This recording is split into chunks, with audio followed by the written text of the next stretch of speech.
Un uniforme, un badge et un surnom qui colle à la peau. Voici l'histoire du mot poulet, devenu l'emblème moqueur de notre police nationale.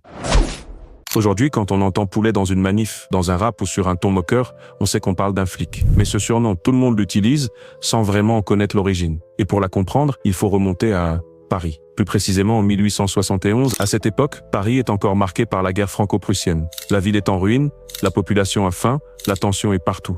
Le pouvoir, lui, se méfie de tout, notamment de la préfecture de police, qu'il juge trop molle, voire complice des soulèvements. Résultat, la préfecture, installée sur l'île de la Cité, est incendiée pendant la Commune de Paris. C'est là que tout commence. Quelques années plus tard, pour reconstruire l'institution, le gouvernement décide d'installer temporairement la préfecture de police dans l'ancienne caserne de la garde républicaine située rue de la Cité, à 2 pas du marché aux volailles de l'époque. Oui, tu as bien entendu, le marché où l'on vendait poules, canards et autres gallinacés en plein cœur de Paris. Les policiers en uniforme allaient et venaient autour du quartier dans les odeurs de fientes et de plumes, et les Parisiens, jamais les derniers pour trouver un bon surnom, n'ont pas mis longtemps à les baptiser les poulets.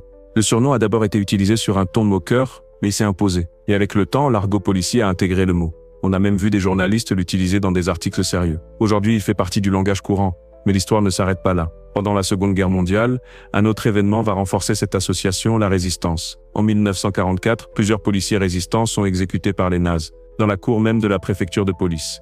Depuis, une plaque leur rend hommage. Et ce jour-là, on a vu des anonymes déposer des bouquets de plumes de poulet. Le surnom avait changé de nature, moquerie hier, fierté aujourd'hui. Finalement, ce mot poulet a traversé les siècles, les insultes, les guerres, pour devenir un symbole bien français. Parfois affectueux, parfois provocateur, toujours chargé d'histoire. Que retenir de l'histoire du surnom poulet donné aux policiers, qu'un simple surnom peut raconter des décennies de conflits, de lutte sociale et même d'héroïsme. Le langage populaire, quand il persiste, devient mémoire. Et souvenez-vous, l'histoire n'est jamais blanche ou noire, elle est toujours grise.